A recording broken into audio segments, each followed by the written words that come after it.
come and write a book with me.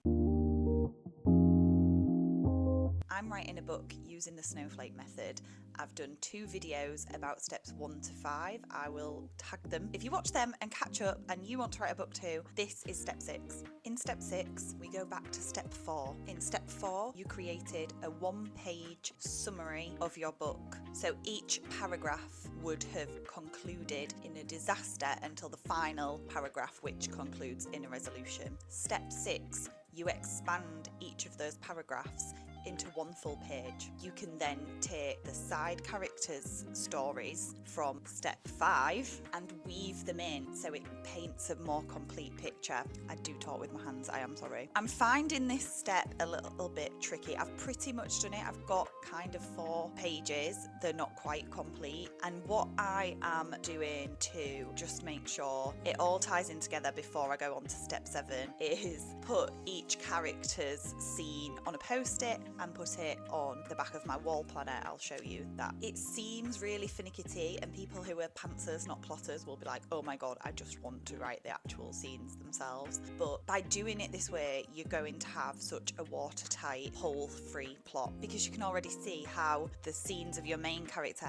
are tying into the other things going on in their other characters in their world, and you can check that it aligns properly. So that's where I'm at the minute. I don't feel like I can officially tick off step 6 just yet. Next week I'll tell you about step 7, which is going back to the characters and expanding your chart of characters. This should be quite quick for me because I am writing a sequel, and all of the main characters, apart from a few new introductions, are main characters from my previous book, but there will still be differences in their descriptions now because they've grown and they've evolved, hopefully, or what's the point in them if they're getting to the end of the book. Last time I did a video about the Snowflake Method, I admitted that I'd failed and I talked hypothetically about the next 2 steps and I hadn't even done them yet. Now I have nearly done 6 steps. My favourite so far has been step 5 because it gave each side character the chance to be a main character because you write it from their point of view, and it's weird because for each character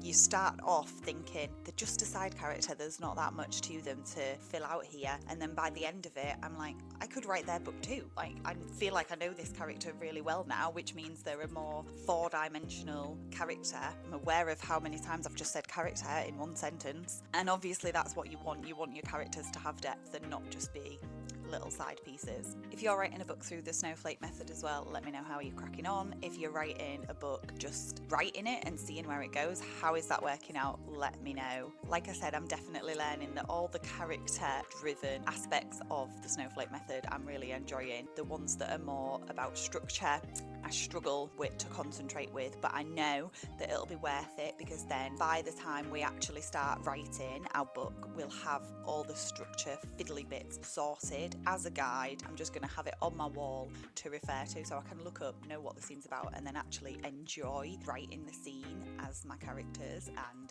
hearing their voices and seeing them come to life. So you can't have one without the other. I actually do feel a bit more like I know what I'm doing compared to writing my first ever book. So hopefully that means I'll get better. Hopefully that will translate on the page. If you're new here and keen to write books, read books, just in general be in the nice, safe, welcome to all little book talky, book grammy, booktuby world of the internet, then welcome, stick around. Let's write books together and read books together. And I think stories are a really important way for humans to connect. I know it can sound wishy-washy and unimportant, and I speak to so many people that are like, yeah, I don't really read fiction. But the truth is we've been telling stories since the dawn of time. It's something that really connects us, and I think it's really important. So welcome.